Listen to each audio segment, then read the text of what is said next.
کیونکہ ابن بطوطہ نے اس میں دلی کا بھی لکھا ہے، تغلق کا بھی لکھا ہے کہ میں کب پہنچا ہوں دہلی، اور اس نے لکھا ہے اتنی اچھی حکومت ہے مسلمانوں کی کہ میں نے پولیس والوں کو دیکھا اور حکومت کی طرف سے نماز نہ پڑھنے پہ سزا ملتی تھی۔ اور اس نے لکھا ہے کہ یہ تغلق مسلمانوں کے اتنے خیر خواہ تھے اور غیر مسلموں کے ساتھ اتنے مہربان تھے کہ مسلمانوں کو عام آبادیوں میں نماز نہ پڑھنے پہ سزا ملتی تھی، اور میں نے دیکھا جب نماز کا وقت آتا تھا تو سارے ہندوستان میں مسلمان اپنی دکانیں چھوڑ کر بس چلے جاتے تھے، کوئی کچھ نہیں کہتا، کوئی نہیں لوٹ مار تھی۔ اور پھر عجیب بات اس نے یہ لکھی ہے کہ میں نے دیکھا دہلی میں پولیس والے سپاہیوں سے لوگ سامنے گزرنے سے گھبراتے تھے، کیونکہ حکومت نے یہ پولیس والوں کو کہا ہوا تھا کہ ہر ایک سے تمہیں اختیار ہے، پکڑ کے پوچھ سکتے ہو نماز کے بارے میں۔ تو میں نے کئی بار دیکھا کہ سپاہی کسی آدمی کو بلا لیتا تھا اور کہتا تھا کہ اچھا یہ بتاؤ نماز میں فرض کتنے ہیں، واجبات کتنے ہیں، سنتیں کتنی ہیں، تو وہ پوچھتا تھا۔ تو اس وجہ سے لوگ جو ان پڑھ ہوتے تھے وہ گھبراتے تھے کہ نہیں اس کے سامنے نہیں جانا، پوچھے گا تو پھر سزا ملے گی۔ یہ ابن بطوطہ نے لکھا ہے، بہت چیزیں لکھی ہیں خیر، لیکن شیخ کے متعلق جس نے بھی ابن تیمیہ رحمۃ اللہ علیہ کو پڑھا ہے وہ یہ جان سکتا ہے آسانی سے کہ ابن تیمیہ رحمۃ اللہ علیہ کی بات نہیں کہہ سکتا، نہ وہ آدمی یہ حرکت کر سکتا ہے۔ اتنی اللہ کی معرفت جسے حاصل ہو اور وہ اللہ تعالی کی صفات کے متعلق لکھنے بیٹھے تو پوری پوری جلدیں لکھ جائے، صفحات کے صفحات لکھ جائے، وہ آدمی ایسی حرکت کرے، یہ نہیں ہو سکتا۔ ضرور اس سفر نامے میں کچھ نہ کچھ گڑبڑ ہوئی ہے، یا وہ کسی اور سے ملے ہیں اور انہیں دھوکہ ہو گیا ہے کہ انہوں نے ابن تیمیہ رحمۃ اللہ کے پیچھے نماز پڑھی ہے۔ شیخ ہی نہیں پوری امت کا یہی عقیدہ ہے کہ اللہ کا یہ آنا، اللہ تعالیٰ کا جانا، اللہ کا نزول یہ ایسے ہی ہے جیسے خدا نے کہہ دیا ہے، ہم اس کی حقیقت نہیں جانتے۔ ان چیزوں میں پڑھنا بھی نہیں چاہیے کیونکہ پھر آدمی گمراہی کی طرف چل پڑتا ہے۔ اس لیے اللہ تعالیٰ نے فرمایا کہ او یاتیہ ربک، یا تیرا پروردگار آ جائے یعنی حشر قائم ہو جائے، دو باتیں پھر مانیں گے۔ او یاتیہ بعض آیات ربک، یا تیرے پروردگار کی کوئی نشانیاں آ جائیں، اللہ کی کچھ نشانیاں آ جائیں، کوئی نشان آ جائے خدا کا، آیات ربی کا، تیرے پروردگار کا، تو پھر مانیں گے اس قرآن کو، پھر خدا کی توحید کے قائل ہوں گے۔ کیوں نہیں مانتے؟ مشرکین مکہ کیوں انکار کیے جاتے ہیں؟ کیوں اس صحیح راہ پر نہیں آتے؟ کیا اس دن کے منتظر ہیں جس دن یہ سب کچھ ہو جائے؟ یاتی بعض آیات ربی کا، تیرے پروردگار کی کوئی نشانی ہو جائے۔ رسول اللہ صلی اللہ علیہ وسلم نے اس کے متعلق ارشاد فرمایا، اور آپ نے فرمایا کہ 10 چیزیں جب تک نہیں ہو جائیں گی قیامت نہیں آئے گی، اور ان 10 چیزوں میں مثلا یہ کہا کہ دھواں پھیل جائے گا دنیا میں، اور رسول اللہ صلی اللہ علیہ وسلم نے یہ بتلایا کہ 3 بہت بڑے بڑے شہر غرق ہو جائیں گے، ایک مشرق میں، ایک مغرب میں، اور ایک عربوں میں۔ پوری پوری بستیاں، بڑے بڑے شہر پورے کے پورے زمین میں دھنس جائیں گے۔ آپ نے فرمایا 3 جگہ یہ واقعات ہوں گے مسلسل، اور رسول اللہ صلی اللہ علیہ وسلم نے فرمایا کہ دجال کا آنا، اور آپ نے یہ بتایا کہ سورج کا مشرق کے بجائے مغرب سے طلوع ہونا، اور ایک ایسی طویل رات جس میں 3 راتوں کے برابر لمبائی آ جائے گی، اور بچے اپنی نیند پوری کر کے اٹھ جائیں گے اور ڈریں گے، چیخیں گے، روئیں گے، اور آدمی مرد و عورت سب روئیں گے کہ کب صبح ہوگی۔ وہ 3 راتوں جتنی ایک طویل رات آ جائے گی۔ تو رسول اللہ صلی اللہ علیہ وسلم نے یہ 10 آیات نشانیاں گنوائی ہیں قیامت کی کہ یہ قیامت سے پہلے پہلے ہوگا۔ اس میں ایک چیز آپ نے یہ فرمائی کہ ایک نشانی یہ ہے کہ سورج مغرب سے طلوع ہوگا، اور غالباً یہ وہی چیز ہے کہ سورج آئے گا، پھر اسے اجازت نہیں ہوگی آگے چلنے کی، پھر وہ مغرب میں واپس جائے گا، پھر طلوع ہوگا، تو رات اور دن کے نظام میں یہ گڑبڑ ہو جائے گی، اور ایک رات 3 کے برابر ہو جائے گی۔ اور وہ دوسری حدیث میں آیا ہے کہ رسول اللہ صلی اللہ علیہ وسلم سورج اللہ کے عرش کے نیچے جب پہنچتا ہے تو وہ سجدہ کرتا ہے، اور اللہ اس کے عرش کے نیچے کے سجدے کو قبول کرتا ہے اور اسے اجازت دی جاتی ہے کہ آگے چلے جاؤ، اور یہ روز ہی ہوتا ہے۔ اور وہ دن ایسا ہوگا جس دن اس کا سجدہ قبول نہیں کیا جائے گا اور حکم ہوگا کہ جہاں سے آئے ہو وہاں لوٹ جاؤ، تو یہ مغرب کی طرف پلٹے گا سورج، اور اتنا زمانہ دنیا تبدیل ہو جائے گی کہ پھر اس کے بعد یہ جا کر مغرب سے طلوع ہوگا۔ تو جس دن مغرب سے طلوع ہو جائے گا، رسول اللہ صلی اللہ علیہ وسلم اس کے 120 برس کے بعد قیامت آ جائے گی، اور یہ ہوگا سب کچھ حضرت عیسیٰ علیہ السلام کا دور گزر جائے گا، اس کے بعد کہیں ہوگا۔ حدیث میں آیا شرار الناس، بدترین لوگ ہوں گے دنیا کے جن پر قیامت قائم ہوگی، اور آپ نے فرمایا کہ ان پر تباہی آئے گی، اور وہ دنیا بھر میں سب سے زیادہ ظالم ہوں گے، درندے ہوں گے، یہ فرمایا۔ کوئی چیز ان میں باقی نہیں رہے گی انسانی اخلاقیات کی۔ وہ جو سورج کا طلوع ہونا ہے مغرب سے، کیا اس کے بعد ہمیشہ کے لیے توبہ کا دروازہ بند ہو جائے گا، اور کیا اس کے بعد ایمان کا لانا نفع نہیں دے گا؟ اس میں دونوں آراء ہیں۔ حنفیوں میں یہ علامہ بلقینی رحمت اللہ علیہ وغیرہ اس بات کے قائل ہیں کہ وہ کہتے ہیں کچھ عرصے تک لوگوں کو یاد رہے گا کہ سورج کی رفتار میں فرق پڑ گیا تھا اور وہ اس طرح ہوا تھا اور مغرب سے طلوع ہوا تھا، پھر لوگ جب بھول بھال جائیں گے تو اس کے بعد ان کی توبہ بھی قبول ہونا شروع ہو جائے گی اور ایمان بھی اللہ کے ہاں قبول ہوگا۔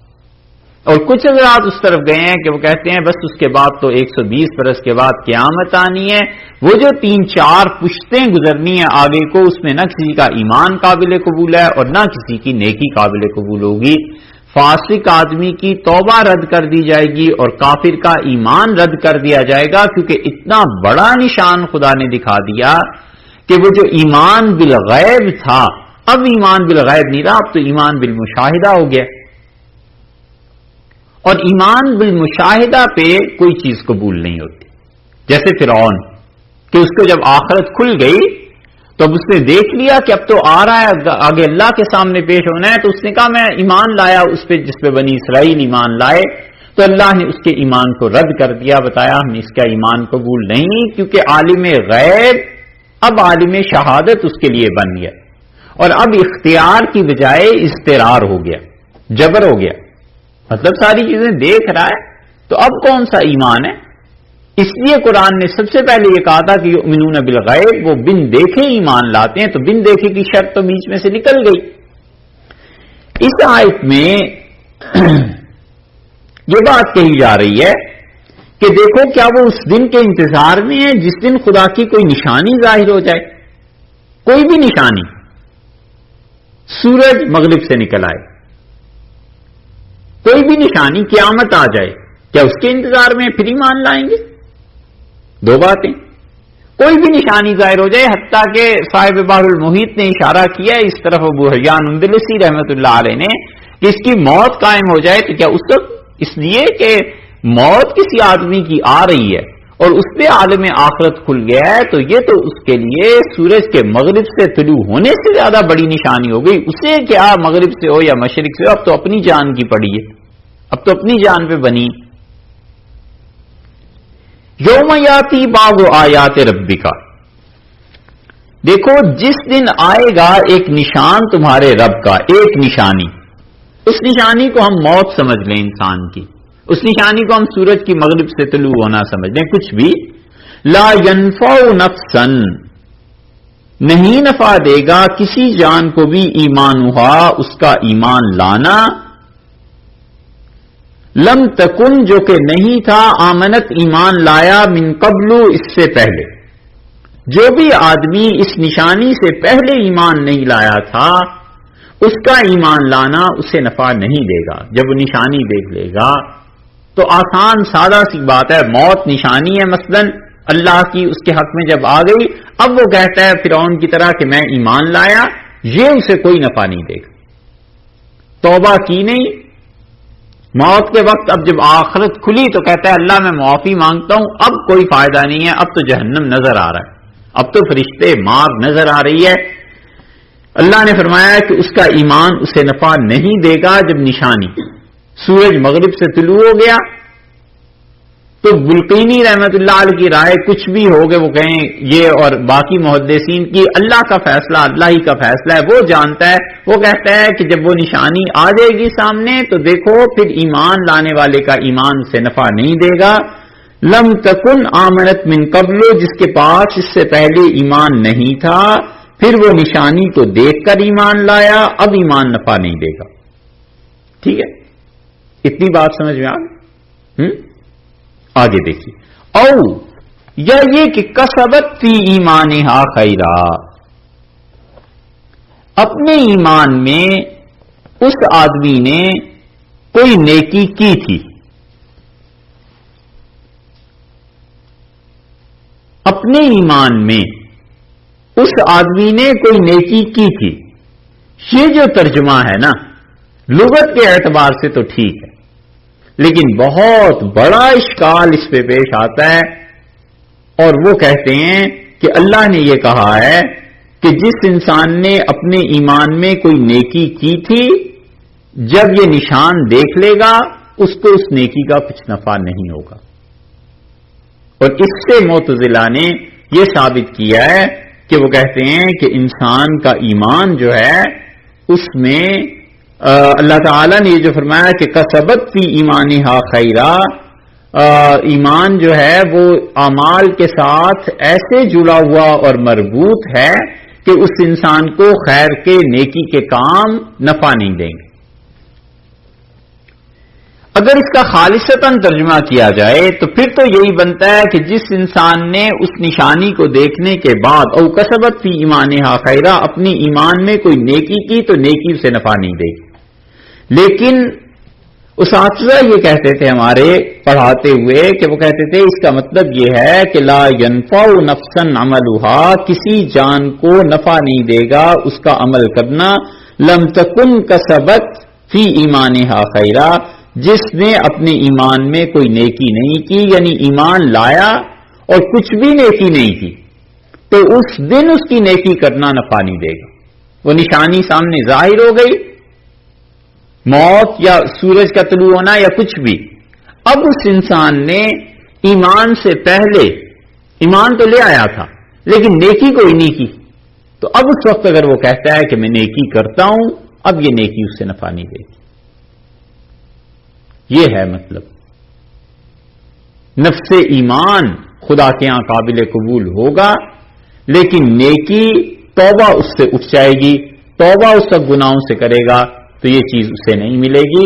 اس انسان کی توبہ خدا کے ہاں قابل قبول نہیں ہوگی. یہ وہ چیز ہے جو ثابت کرنا چاہ رہے ہیں. قل انتظروا، آپ کہیے کہ انتظروا، راہ دیکھو تم، انا منتظرون، ہم بھی راہ دیکھ رہے ہیں. یعنی اللہ کی طرف سے جو ہدایت کی بات تھی یہ قرآن آ چکا، اب تم نہیں مانتے، اب انتظار کرو کہ اللہ تعالیٰ آ جائے، قیامت کے نشان دیکھیں تب تم یقین کرنا. سو جب قیامت کا نشان آ گیا تو دیکھو، اگر کافر ہو تو تمہارا ایمان قابل قبول نہیں، اور اگر تم مومن ہو ایمان ہے تو تمہاری اب نیکی توبہ قابل قبول نہیں ہے. اس لیے توبہ اس سے پہلے پہلے کر لو اگر مومن ہو، اور اگر کافر ہے تو اس سے پہلے پہلے ایمان لے آؤ. یہ اللہ نے آیت کافروں کے لیے نازل فرمائی تو ان کو دعوت دی کہ ایک کائنات میں اتنی بڑی تبدیلی آئے گی، اس سے پہلے پہلے ایمان لے آنا. اور ایمان والوں کے لیے مان لیں تو اس کا مطلب ہے یہ فرمایا کہ اس سے پہلے پہلے توبہ کر لو، اور آپ ان سے کہیے تم انتظار کرو، ہم بھی راہ دیکھتے ہیں.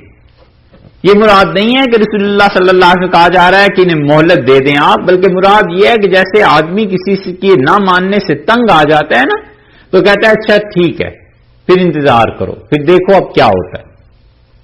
وہ جسے آپ کے یہاں کہتے ہیں ویٹ اینڈ سی، اس کی پالیسی اپنا لو کہ مطلب دیکھتے رہو، اب چھوڑ دو انہیں ان کے حال پہ، دیکھو صحیح ہوتا کیا ہے.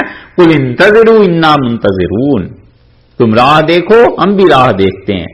ان الذین فرقوا، اور جن لوگوں نے تفریق کی، جن لوگوں نے راہیں نکالی، دینہم اپنے دین میں، یعنی وہ جس دین پہ قائم تھے اس میں آگے انہوں نے فرقے بنا لیے، وکانوا شیعا، اور ٹکڑے ٹکڑے کر لیا، لست منہم فی شیء، آپ کو ان سے کچھ کام نہیں، کوئی واسطہ نہیں ہے آپ کا ان سے، کوئی تعلق نہیں ہے ان سے۔ یہ کون مراد ہیں؟ مفسرین میں سے بہت حضرات اس طرف گئے ہیں کہ وہ کہتے ہیں کہ در حقیقت اس سے مراد عیسائی ہیں، کہ عیسائیوں نے بے شمار ٹکڑے اپنے دین کے کر لیے تھے، بے شمار فرقے بن گئے تھے۔ اللہ نے فرمایا یہ جتنے بھی فرقے آپ کے دور میں پائے جاتے ہیں ان میں سے کسی کے ساتھ آپ کا کچھ تعلق نہیں، آپ تو اس دین پہ قائم رہیں گے اور اس کی دین کی تبلیغ کرنی ہے جس دین کو اللہ نے نازل فرمایا۔ یہودی بھی مراد لیے گئے کیونکہ ان میں بھی طبقے تھے، اور بعض نے خود مشرکین مکہ ہی کو مراد لیا کہ ان مشرکوں کے بھی طبقے تھے، کوئی کسی کی عبادت کرتا تھا، کوئی کسی کی عبادت کرتا تھا۔ مدینہ منورہ والے کسی اور بت کو پوجتے تھے، مکہ والے اور بتوں کو پوجتے تھے، یمن والوں کے خدا الگ تھے، ہر جگہ کے خدا الگ الگ تھے۔ اللہ نے اس پہ نفرت کا اظہار کیا ہے کہ انہوں نے دین کو ٹکڑے ٹکڑے کر دیا، فرقوا دینہم، انہوں نے اپنے دین کو ٹکڑے ٹکڑے کر دیا۔ یہ وہ چیز ہے جو خدا نے فرمایا ہے بہت ہی بری، اور اسی سے اس امت کو بھی تنبیہ سیکھنی چاہیے کہ دین کو ٹکڑے ٹکڑے کرنا اللہ کو اس سے نفرت ہے۔ دین جو ٹکڑے ٹکڑے ہوا اور تباہی پھیلی، یہ وہ چیزیں ہیں جو اہل بدعت نے پھیلائیں اور انہوں نے دین میں نئے سے نئے طریقے رائج کر دیے۔ حضور اقدس صلی اللہ علیہ وسلم کے زمانے میں جو چیزیں نہیں تھیں وہ چیزیں انہوں نے شروع کر دی۔ کتنی اچھی بات کہی ہے حضرت ابو حذیفہ رضی اللہ عنہ نے، اور شاطبی نے نقل کیا الاعتصام بالسنہ، جو عمر بھر میں 10-15 کتابیں پڑھنی چاہیے ان میں شاطبی ہیں۔ الاعتصام بالسنہ ان کی ایسی کتاب ہے جو ہمیشہ کے لیے آدمی اس سے ہدایت حاصل کرے۔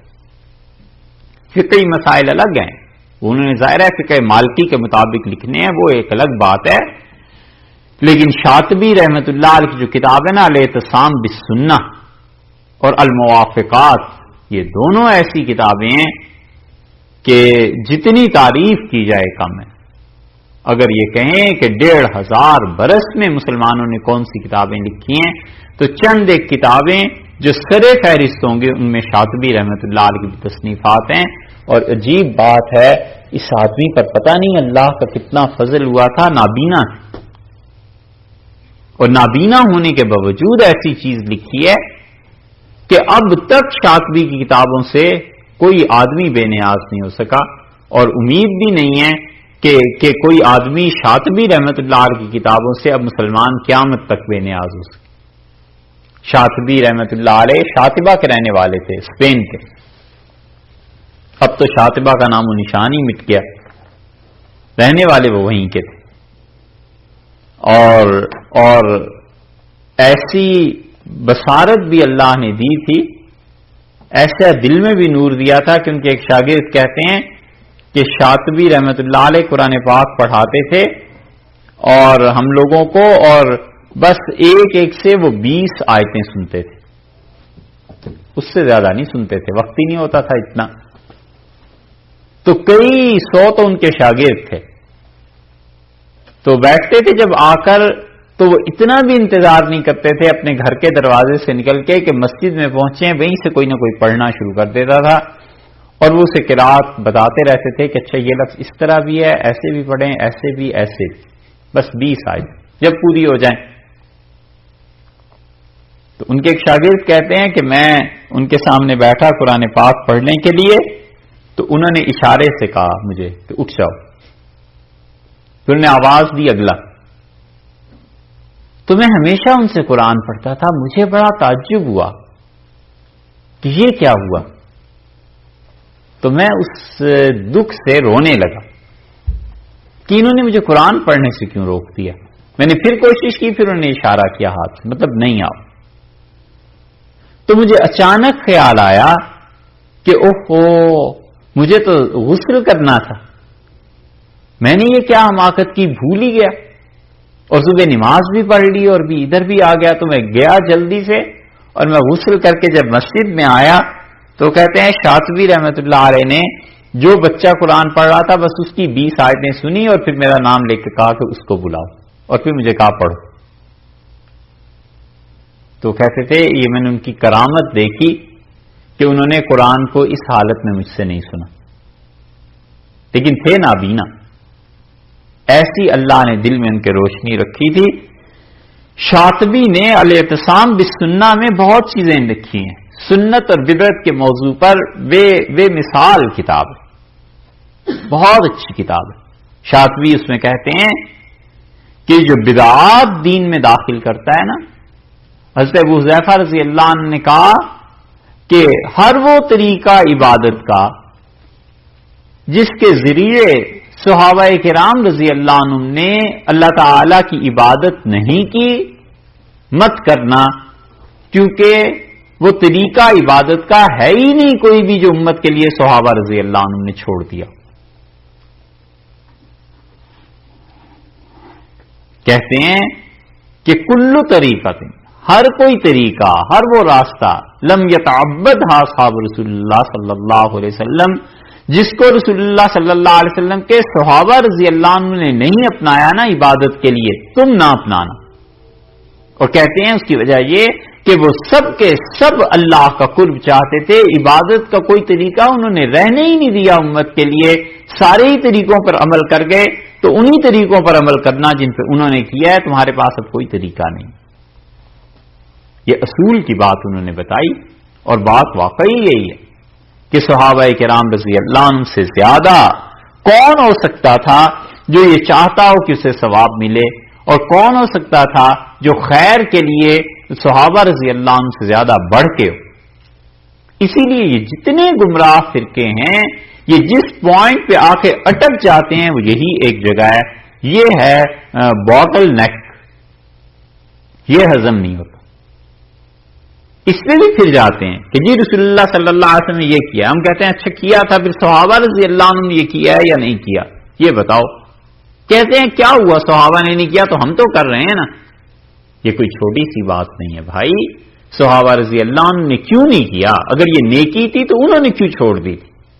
اگر انہوں نے چھوڑ دی ہے، نہیں کی، تو پھر ہم اس کو کریں گے ہی نہیں، وہ نیکی ہی نہیں ہے۔ یا ہم یہ کہیں گے کہ یہ بات رسول اللہ صلی اللہ علیہ وسلم کے ساتھ مخصوص ہو گئی تھی اور کوئی کر ہی نہیں سکتا تھا، اور یا یہ کہیں گے کہ یہ منسوخ ہو گئی تھی، صحابہ رضی اللہ عنہ کو پتا تھا کہ یہ کینسلڈ ہے، یہ حکم کینسل ہو گیا ہے، اس پہ ہمیں عمل نہیں کرنا۔ اور اگر کوئی کہے کہ کچھ صحابہ رضی اللہ عنہ نے کیا تھا، کچھ نہیں کیا تھا، پھر ہم کہتے ہیں اب الحمدللہ گنجائش نکل آئی، جو کرتے ہیں وہ بھی ٹھیک ہے، جو نہیں کرتے وہ بھی ٹھیک ہے، ان کے درمیان زیادہ سے زیادہ تم یہی کہہ سکتے ہو کہ کچھ زیادہ اچھا کام کرتے ہیں، کچھ کم اچھا کام کرتے ہیں۔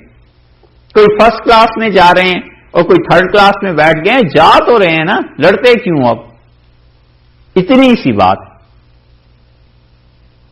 یہ ہے اختلاف کی اصل جڑ اور حقیقت، کہ رسول اللہ صلی اللہ علیہ وسلم نے یہ کام کیا، ہم کہتے ہیں صحابہ رضی اللہ عنہ نے کیا تھا، کہتے ہیں جی ان کا تو پتہ نہیں، کہتے پھر پتہ کرو کیا تھا یا نہیں کیا تھا۔ حضرت صلی اللہ علیہ وسلم نے 9 شادیاں کی، 11 کی، کیا حضرت صلی اللہ علیہ وسلم صحابہ رضی اللہ عنہ نے بھی کی تھی؟ معلوم ہوا نہیں کی تھی، نہیں کی تھی۔ تو بھئی اگر یہ نکاح واقعی نیکی ہے، لیکن 4 سے زیادہ تو 5 حرام ہو گئے، کیوں صحابہ رضی اللہ عنہ نہیں کیے؟ معلوم ہوا کہ حضرت صلی اللہ علیہ وسلم کے لیے مخصوص ہو گئی تھی یہ چیز، اللہ نے بس ان کو اجازت دی تھی اور کسی کو اجازت ہی نہیں دی۔ صحابہ رضی اللہ عنہ نے غائبانہ جنازہ پڑھا، معلوم ہوا کہ سارے صحابہ رضی اللہ عنہ، یہ خلفائے راشدین سارے، کس کس کی خبریں آتی رہی ہیں کہ فلاں کی شہادت ہوئی، فلاں کی ہوئی، فلاں کی ہوئی۔ مدینہ طیبہ میں خلفائے راشدین نے کسی کے غائبانہ جنازے نہیں پڑھے۔ حضرت صلی اللہ علیہ وسلم کیوں نجاشی کا پڑھا تھا؟ حضرت ابو ہریرہ رضی اللہ عنہ کہتے ہیں، حضرت ابو ہریرہ رضی اللہ عنہ 9 ہجری کا واقعہ بیان کرتے ہیں کہ حضرت صلی اللہ علیہ وسلم نے نجاشی کا جنازہ پڑھا، ایسے جیسے میت سامنے رکھی ہوتی ہے، اور 59 ہجری میں حضرت ابو ہریرہ رضی اللہ عنہ کا انتقال ہوا ہے۔ 50 برس میں حضرت ابو ہریرہ رضی اللہ عنہ سے ایک جنازہ بھی ثابت نہیں ہے کہ انہوں نے غائبانہ پڑھا ہو۔ ہم کہتے ہیں حضرت ابو ہریرہ رضی اللہ عنہ نے خود اپنی روایت پہ عمل نہیں کیا، تو کوئی تو وجہ ہوگی نا ان کے پاس، کیوں نہیں عمل کیا؟ جب انہوں نے کیا ہم بھی نہیں کرتے۔ اسی لیے امام ابو حنیفہ رحمۃ اللہ علیہ، خدا کی بے حد و حساب رحمتیں نازل ہوں اس پہ، وہ اتنے شدید تھے اس بارے میں کہ وہ ڈھونڈتے رہتے تھے کہ کہیں سے یہ پتا چل جائے کہ رسول اللہ صلی اللہ علیہ وسلم کا کسی بھی چیپٹر میں آخری عمل کیا تھا وفات سے پہلے. وہ کہتے تھے ادھر سے فقہ شروع کرو کہ آخری عمل رسول اللہ صلی اللہ علیہ وسلم کا کیا تھا. آخری عمل پتا چل جائے تو اس کا مطلب یہ ہوا کہ پہلے جو بھی کینسل ہوئے ہیں، جو بھی صحیح ہیں، جو بھی رکھے گئے ہیں حکم، جو منسوخ ہوئے ہیں، سب کو چھان پھٹک کے آخر پر پہنچے کہ رسول اللہ صلی اللہ علیہ وسلم یہ کام نہیں کیا تھا، نہیں کریں گے، کیا تھا کر لیں. اور اسی لیے حنفی فقہا کہتے ہیں کہ حضرت صلی اللہ علیہ وسلم کے کسی ایک صحابی رضی اللہ عنہ کی کوئی ایک روایت بھی مل جائے تو ہم اس پہ فتویٰ دیں گے، قیاس نہیں کریں گے. قیاس اس کے بعد کی بات. یہ ہے ان کا مقام، ان کا مرتبہ. شاطبی نے کہا کہ حضرت ابو حذیفہ رضی اللہ عنہ نے کہا ہر وہ عبادت جو رسول اللہ صلی اللہ علیہ وسلم کے صحابہ رضی اللہ عنہ نے نہیں کی ہم بھی نہیں کریں گے، کیونکہ انہوں نے خیر کی کوئی چیز رہنے ہی نہیں دی باقی. سب بھلائیوں پہ انہوں نے عمل کیا ہے، سب نیکیوں پہ عمل کیا ہے. امت کے لیے کوئی چوائس باقی نہیں ہے. چوائس باقی نہیں ہے تو اب کوئی ان صحابہ رضی اللہ عنہ کے طریقے کے مقابلے میں کوئی طریقہ لاتا ہے تو اس کا مطلب یہ ہے کہ وہ دوسرے لفظوں میں یہ کہتا ہے کہ اس عبادت کی تو انہیں بھی خبر نہیں ہوئی جو میں اب کرنے جا رہا ہوں.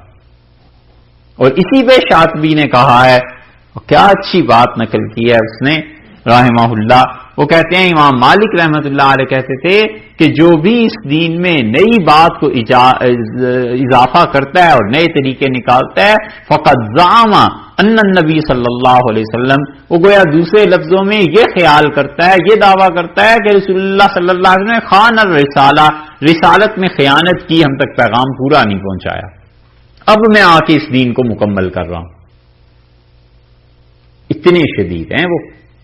یہ بدعات ایسے ہی شروع ہوتی. کوئی پوچھے کہ یہ تیجا 40واں یہ جو تم کرتے ہو صحابہ رضی اللہ عنہ میں سے کس نے کیا ہے؟ ایک روایت کوئی لے آؤ، ٹھیک ہے ہم بھی کریں. جب نہیں کیا صحابہ کرام رضی اللہ عنہ نے اور کسی ایک سے بھی ثابت نہیں ہے تو اب یہ کس خوشی میں تم اس دین میں نئی چیزیں لا رہے؟ یہ ہے وہ چیز. اسی سے پھر فرقہ واریت بنتی ہے، اسی سے پھر چیزیں آگے کو چلتی ہیں. یوں ہی ہوتا ہے. یہ ہیں بدعات، شروع ہوتی ہیں ایسے. اللہ نے فرمایا ان الذین فرقوا دینہم، جن لوگوں نے اس دین میں تفریق کی، ٹکڑے کیے اپنے دین میں یا پھر اس دین میں بھی، وکانوا شیعا، اور وہ ٹکڑے ٹکڑے ہو گئے، لست منہم فی شیء، اے مخاطب تیرا اس میں کوئی حصہ نہیں، تمہیں ان سے کچھ کام نہیں. یا یہ کہ رسول اللہ صلی اللہ علیہ وسلم کو فرمایا کہ عیسائیوں اور یہودیوں نے جو ٹکڑے ٹکڑے کر لیے اب آپ کا اس میں کوئی کام نہیں. یہ ایصال ثواب کے طریقے، تاریخوں کا متعین کرنا کسی زمانے میں انتظامی وجہ تھی کہ پتہ نہیں چلتا تھا، کوئی تار نہیں تھا، ٹیلی فون نہیں تھا، خط کا نظام اتنا زیادہ نہیں تھا، تو مقرر کر لیتے تھے کہ ہمارے حضرت کا انتقال ہوا فرض کر لو 1 رمضان کو. وہ کہتے تھے اچھا بھائی ہر سال 1 رمضان کو آ جایا کرنا، بیٹھ جائیں گے کچھ پڑھا لیں گے، بس ٹھیک ہے یہ کر لیا کرنا. اطلاع ہی نہیں ہو سکتی تھی تو چلو وہ جمع ہو جاتے تھے. پھر مقرر کر لیتے تھے آئندہ سال عید کے بعد آ جائیں گے. ہو گئی بات، ختم ہوئی. انتظامی طور پر لوگوں نے یہ چیزیں شروع کی. اب لوگوں نے اسے شریعت بنا لیا. اب وہ سمجھتے ہیں یہ شرعی چیزیں ہو گئی ہیں. جب کوئی شریعت کے طور پر ان چیزوں کو کرنے لگے گا تو اس کی روک تھام کی جائے گی تاکہ شریعت میں اضافے اور یہ چیزیں نہ آئیں. کانپور میں ایصال ثواب کے لیے بلا لیا. خاتون تھی بوڑھی، اور بڑھیا نے بچوں کو جمع کیا اور اس نے کہا قرآن پڑھو. ہمارے شوہر جو ہیں ان کا ایصال ثواب. کھانے پہ کھانا چلا آ رہا ہے، بریانی بھی آئی، اس کے بعد انہوں نے قورمہ بھی رکھا، دالیں بھی رکھی، سبزیاں بھی رکھی، سب چیزیں رکھی، اس کے ساتھ پان بھی آ گیا. پھر انہوں نے تھوڑی سی افیم بھی رکھ دی. پھر کہنے لگی بچوں سے کہ آنکھیں بند کر کے بیٹھ جاؤ اور بس ہم ابھی آتی ہیں پھر دعا کریں گے. تھوڑی دیر کے بعد وہ آئی تو اس نے کہا آنکھیں بند کر رکھنا بچوں. وہ بچے سارے آنکھیں بند کر کے بیٹھے تھے، مدرسے سے آئے تھے بیچارے، پڑھ رہے تھے. تو آئیں اور کہنے لگی اچھا اب دعا کرو آنکھیں بند رکھنا، بار بار کہہ رہی تھی. تو ایک بچہ جو تھا اس سے بڑا ہوا کہ آنکھیں بند رکھنے میں آخر کیا حکمت ہے. تو بچے تو ایسے ہی ہوتے ہیں، اس نے جو آنکھیں کھولی تو بالکل ننگی بیٹھی تھی. اسے بڑا غصہ آیا اس عورت کو، کہہ رہی یہ کیا، اس نے آنکھیں کھول دی.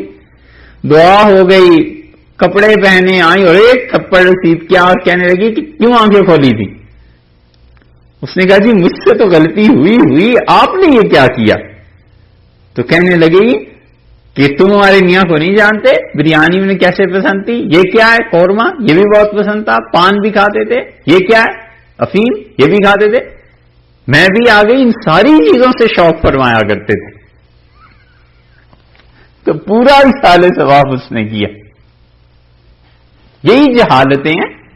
اب اس کو کوئی دین کا حصہ بنا لے تو یہی طریقے پھر آگے کو چلتے ہیں. یہ ہیں دین میں نئی سے نئی چیزیں اپنے پاس سے ایجاد کرے گا تو پھر صحابہ کرام رضی اللہ عنہ کا عمل دیکھنا پڑے گا کہ صحابہ رضی اللہ عنہ نے یہ کام کیے ہیں یا نہیں کیے. اگر نہیں کیے تو پھر کوئی راستہ ہی باقی نہیں رہتا کہ اس پہ کوئی کام کرے. اللہ نے فرمایا ہے کہ انما امرہم الی اللہ، ان لوگوں کے کام اللہ کے حوالے کرتے ہیں. بس اللہ جانتا ہے کہ کون حق پر ہے کون باطل پر ہے. اللہ تعالی کے یہاں سے فیصلہ ہو جائے گا. اور اسلام کی پوری تاریخ میں ہر دور میں فرقے رہے ہی ہیں. یہ جو آج لوگ کہتے ہیں نا کہ جی کس فرقے کے ساتھ ہوں، کوئی کچھ کہتا ہے کوئی کچھ کہتا ہے، یہ آج کا پرابلم نہیں ہے. اس سے بھی بڑھ کر ہم کہتے ہیں کہ دنیا میں جتنی بھی ہسٹری محفوظ ہے ریلیجن کی ساری ہسٹری میں ہمیشہ طبقات رہے. یہ اس امت کے لیے کوئی امتحان اور آفت تھوڑا ہی ہے. جس زمانے میں رسول اللہ صلی اللہ علیہ وسلم مدینہ منورہ میں آئے، مکہ مکرمہ میں آئے، بہت بڑے بڑے مذاہب تھے. ایک طرف عیسائیت پوری تھی، کم تھے. یہودیت پوری آب و تاب کے ساتھ، گرد و پیش کے قبائل. یہودی بڑا بڑا مؤثر طبقہ مانا جاتا تھا حجاز میں. عرب ان سے اپنی ضروریات پوری کرنے کے لیے اپنے بیوی اور بچوں کو رہن رکھاتے تھے، گروی رکھاتے تھے، پیسے لیتے تھے. اور مدینہ منورہ میں جن عورتوں کے ہاں اولاد نہیں ہوتی تھی نظر مان لیتی تھی کہ ہمارے ہاں اولاد ہو تو ہم اسے یہودی بنا دیں گے. بچے کی پیدائش کے بعد سے یہودیوں کے ہاں چھوڑ آتی تھی. کسے یہودی بنا دیں؟ تھوڑا سا اثر تھا یہودیت کا. تیسری طرف مشرکین مکہ، اللہ کا گھر ان کے قبضے میں، اور وہ سب سے کہتے تھے کہ خدا ہم سے راضی نہ ہوتا یہ گھر ہمارے پاس ہوتا، یہ خدا کی رضامندی ہے. اور چوتھی طرف رسول اللہ صلی اللہ علیہ وسلم اکیلا اللہ کا بندہ جو اللہ کی طرف دعوت دے رہا ہے، اور آہستہ آہستہ آہستہ آہستہ صحابہ رضی اللہ عنہ ساتھ ہو رہے ہیں. 13 برس میں جا کے جو لوگ ہجرت کر کے گئے ہیں وہ 100 کے قریب. بس 13 برس بڑی چیز ہوتی. اب اس موقع پہ جو آدمی پیدا ہوا ہوگا وہ اگر کہے کہ مجھے تو سمجھ ہی نہیں آئی خدایا کہ میں کدھر جاؤں، ایک طرف یہودیت ہے، ان کے پاس کتاب ہے، ان کا غلبہ ہے، دوسرے عیسائی ہیں، تیسرے یہ مکہ والے مشرک ہیں، تیرے گھر پہ قبضہ ہے جن کا، اور چوتھی طرف یہ ہستیاں، آخر جاؤں کہاں؟ اسے نہیں پرابلم پیش آتی ہوگی. یہ ہر زمانے میں ہوتا ہے. اب تک پیٹتے ہیں روتے ہیں معتزلہ کو، خوارج کو، شیعہ کو. بار بار کوئی دن شاید خالی جاتا ہوگا جس دن ہم نہ کہتے ہوں کہ اس سے معتزلہ نے یہ ثابت کیا، فلانے فلانے فلانے. ہر زمانے میں رہا ہے. اب بھی ایسے ہی ہے کہ امت جو ٹکڑوں میں بٹی ہوئی ہے، خاص طور پہ بر صغیر میں، تو یہ تو حالات پیدا ہوئے ہیں 13ویں صدی کے آغاز میں ہجری کے، یا 18ویں صدی کے آخر کا سمجھ لیجئے عیسوی اعتبار سے. 19ویں صدی کا آغاز سمجھ لیجئے کہ 19ویں صدی کے آغاز میں 19ویں صدی اور 20ویں صدی، ان 200 سال سے پہلے ذرا دیکھ لیں وہاں مسلمان کیا کرتے تھے. کیا وہاں یہ چیزیں تھیں؟ وہاں بدعات اور یہ سب چیزیں تھیں؟ عالمگیری، فتاوی عالمگیری جب مرتب ہوئی ہے تو انہوں نے وضاحت سے لکھا کہ میت کے انتقال کے بعد کسی قسم کا بھی اجتماع جو شریعت سے ثابت نہیں ہے، مکروہ ہے، مت کیا جائے. بس جنازے کو دفن کر دیا، اب جاؤ گھروں کو. یہ ایصال ثواب کے لیے اکٹھے ہونا، قرآن خوانی کرنا، حنفی فقہا اس کے قائل نہیں ہوئے. اسی لیے وہ کہتے ہیں کہ بس جس نے جنازے میں شرکت کر لی ہے وہ تعزیت کے لیے بھی نہ آئے. تعزیت کے لیے تو وہ آئے جو جنازے میں نہیں آ سکا، سفر پہ تھا، کہیں اور تھا، مگر میت کے انتقال کے بعد کسی قسم کا اجتماع رسول اللہ صلی اللہ علیہ وسلم سے جو ثابت نہیں ہے سوائے جنازے کے، باقی کوئی چیز نہیں. قرآن پڑھنا ہے اپنے اپنے طور پر پڑھے، ایصال ثواب کرنا ہے تو کرے، نہیں کرنا نہ کرے، وہ اپنی اپنی انفرادی اعمال کی بات ہے. غم اور دکھ اس انسان کو اس میں مبتلا نہ کرو، بس اپنے اپنے کام کرو. یہ عالمگیری میں یہ چیزیں لکھی ہیں، اور اس کے بعد مسلمانوں میں اب تک یہی بدعات چل رہی ہیں. ایصال ثواب کے نام پہ جمع ہونا، قرآن خوانی کے نام پہ جمع ہونا، یہ بدعات میں سے ہے جنہیں چھوڑ دینا چاہیے، لیکن مسلمان ان چیزوں کو چھوڑنے کو تیار نہیں. صحابہ کرام رضی اللہ عنہ کی زندگی میں ایک واقعہ بھی ایسا نہیں ملتا کہ انہوں نے کبھی حضرت صلی اللہ علیہ وسلم کے لیے جمع ہو کے قرآن خوانی کر لی ہو، اس پہ عمر رضی اللہ عنہ کی شہادت کے بعد کر لی ہو، کسی نے بھی کر لی ہو، کچھ بھی نہیں.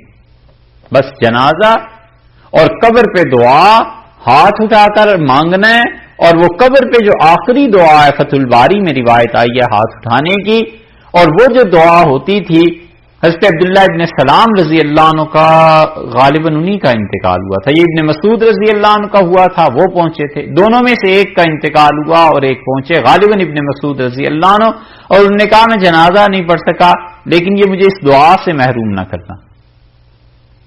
ہم اب بھی کہتے ہیں کہ قبر پہ ہاتھ اٹھا کر دعا مانگنا، تدفین میت کی ہو جائے اس کے بعد، یہ صحابہ رضی اللہ عنہ سے ثابت ہو گیا، بس یہ کافی. یہ ہیں چیزیں. ایسے فرقہ واریت پھیلتی ہے کہ صحابہ کرام رضی اللہ عنہ کو بیچ میں سے گول کر دیں، نکال دیں، ان کی بات نہیں ماننی، پھر جو جس کا جی چاہے کرے.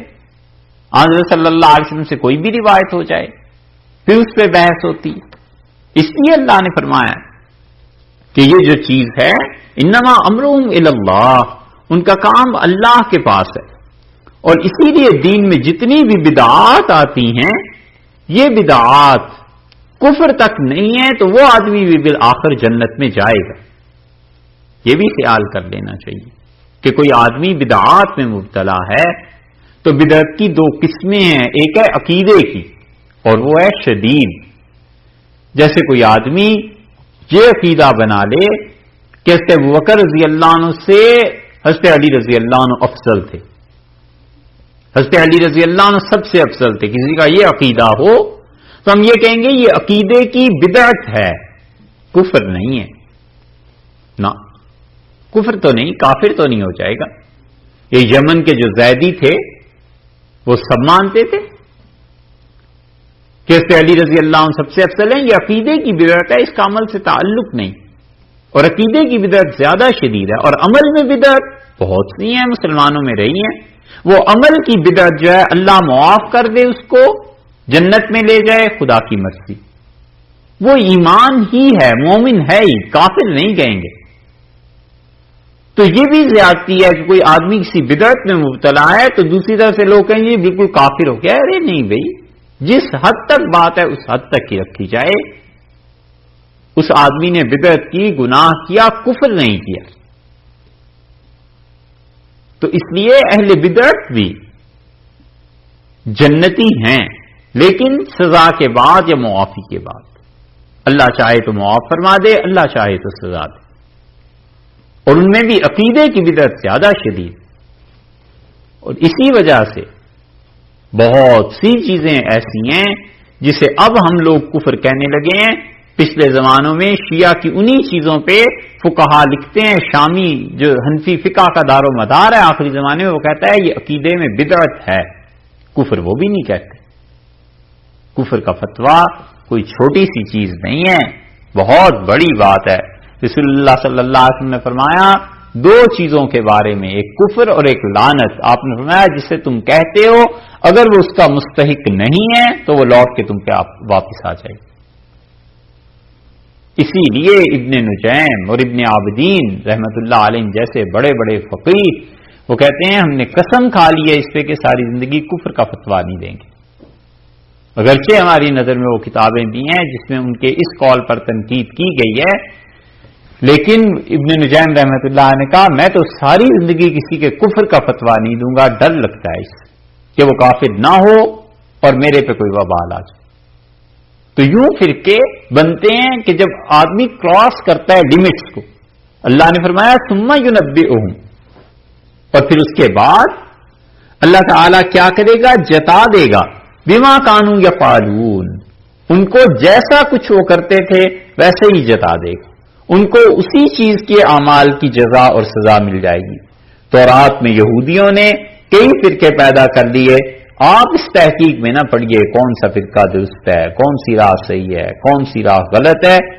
جو باتیں 10 بیان کر دی ایمان لانے کی اور جو نیکی کی ہیں وہ بس کرنے چاہیے، اور نیکی کے طریقے وہ بہت سے ہیں اللہ نے آپ پہ کھول دیے ہیں، آپ کیجئے انہیں. ثم ينبئهم، اور پھر اللہ انہیں بتائے گا. کیا چیز بتائے گا؟ جو اعمال وہ کرتے رہے خدا انہیں بتائے گا. بما كانوا يفعلون، جزا دے گا اللہ ان اعمال کی جو کچھ وہ کرتے تھے.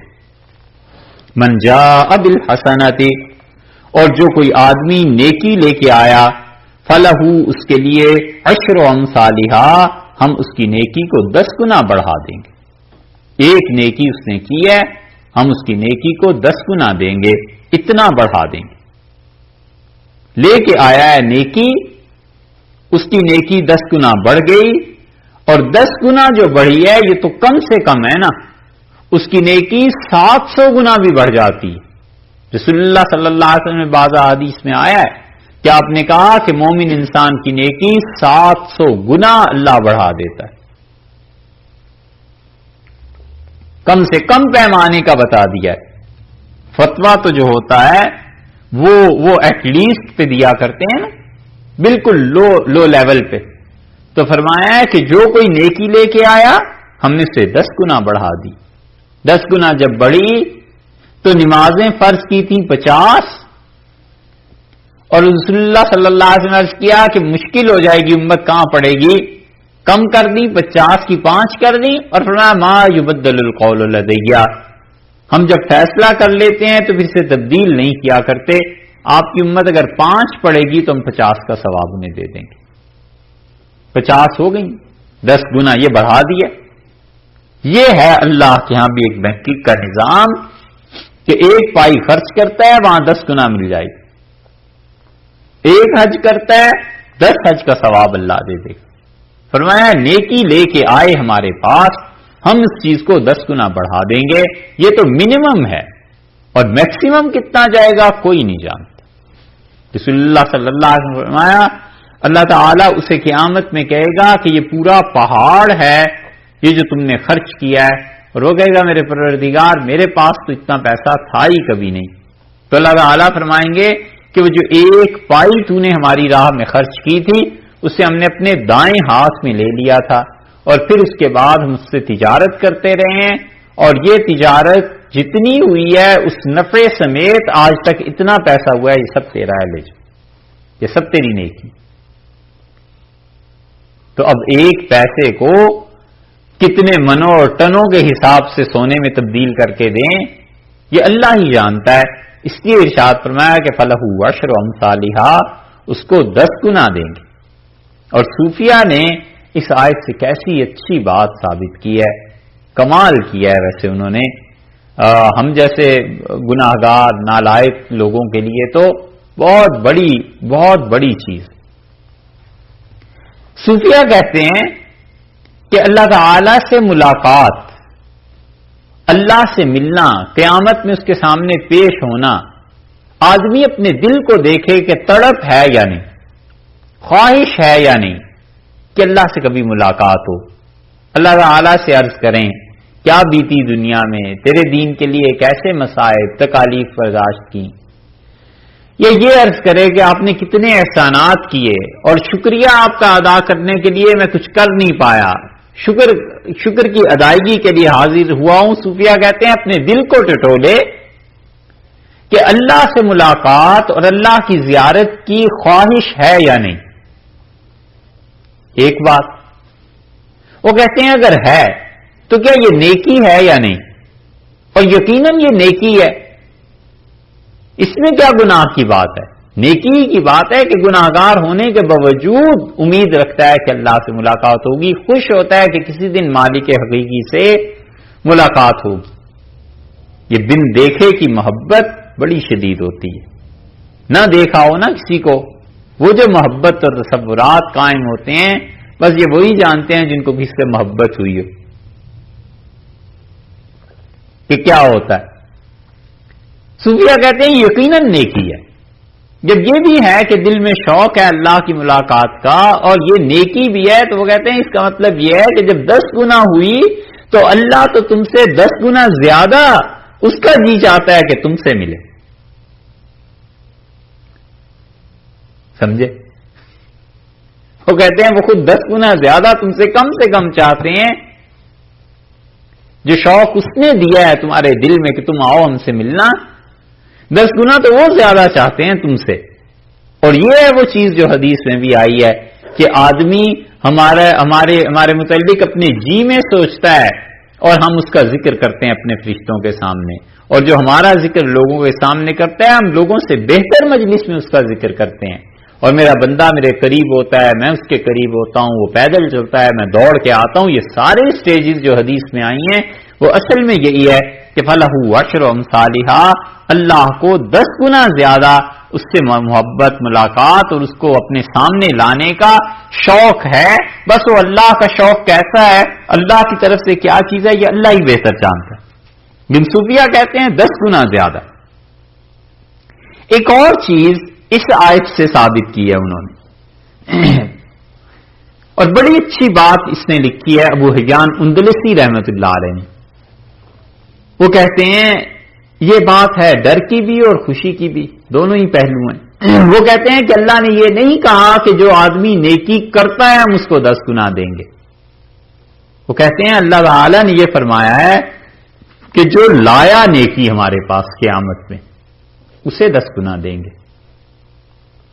جا کا لفظ لایا ہے اللہ نے، عمل کا لفظ نہیں لایا، کیونکہ اللہ کو تو پورا پتا ہے، وہ ذات پاک تو جو چاہے حکم نازل کر دیتی. اس نے آخر یہ کیوں کہا کہ ہمارے پاس لایا ہے نیکی تو ہم اسے 10 گنا دیں گے؟ وہ کہتے ہیں اس کا مطلب یہ ہے کہ نیکیاں اور گناہ زندگی میں یہ سارے کے سارے ایک دوسرے کو کھاتے رہتے ہیں. نیکیاں گناہوں کو مٹاتی ہیں، گناہ نیکیوں کو مٹاتے ہیں. آخر پہ چھٹا کے، آخر پہ سارا چھان پھٹک کے جو نیکیاں آخری لمحے میں اس کے پاس ہوئیں وہ اللہ کے پاس قیامت میں لے جائے گا، اس پہ 10 گنا اجر مل جائے گا کم سے کم. اس لیے آدمی یہ دیکھے کہ نیکیاں کیا کی، کہیں گناہ ایسا تو نہیں کر دیا جس نے نیکی کو ہی ختم کر دیا.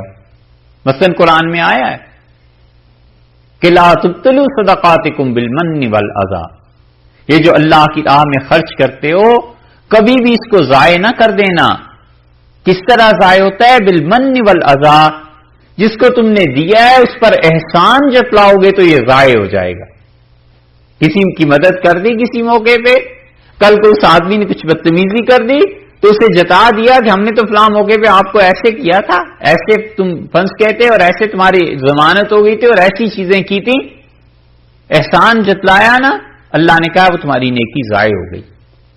والاذى، اور تکلیف دے کے لوگوں کو یہ نہ کرنا. نیکی کی کسی کے ساتھ، اچھائی کی، اور وہ آدمی اس کی وجہ سے اس کا ممنون ہوا، اب اس کو تنگ کر رہا ہے، تکلیف دے رہا ہے. قرضہ اس کا اتار دیا اور اس کو موقع دیا، اس سے کہا جی بہت مہربانی آپ کی، میں غریب آدمی تھا، آپ نے ہمارا قرضہ اتار دیا بہت. اب یہ اسے اس کے عوض میں کہتا ہے کہ تم ہمارے گھر میں یہ چیزیں لایا کرو، یہ کام کیا کرو. پتہ ہے کہ اس سے تنگی ہوگی، تکلیف ہوگی، اس کے باوجود اللہ نے کہا ہے اپنی نیکیوں کو ایسے ضائع نہ کرنا. یہ شعور، یہ ادراک بس انہی کو نصیب ہوتا ہے جو بغیر لوگوں پر نظر کیے اللہ کے لیے نیکیاں کرتے ہیں، جو بڑے نصیب والے لوگ ہوتے ہیں۔ اس لیے زندگی میں آدمی گناہ کرتا ہے، وہ نیکیوں کو کھا جاتے ہیں، کبھی کبھی اتنی بڑی نیکی کے کام کرتا ہے کہ گناہ مٹ جاتے ہیں۔ تو ابو حیان کہتے ہیں کہ اللہ نے کہا ہے جو ہمارے پاس لے کے آؤ گے اس پہ 10 گنا ہوگا، تو موت تک پھر آدمی کیا کرے؟ اساتذہ کہتے تھے ہمیں، صحیح بخاری جب پڑھ رہے تھے وہ کہتے تھے کہ میاں ہمیشہ نیکی کرتے رہنا، برائی میں کم سے کم حصہ ڈالو، نیکی کرتے ہی رہو۔ موت کے وقت پتہ نہیں کون سی چیزیں کتنی جمع ہو جائیں اور اللہ تعالیٰ اس کو 10 گنا کر دے یا 100 گنا کر دے یا 700 گنا کر دے، ہمیشہ اچھائی کرتے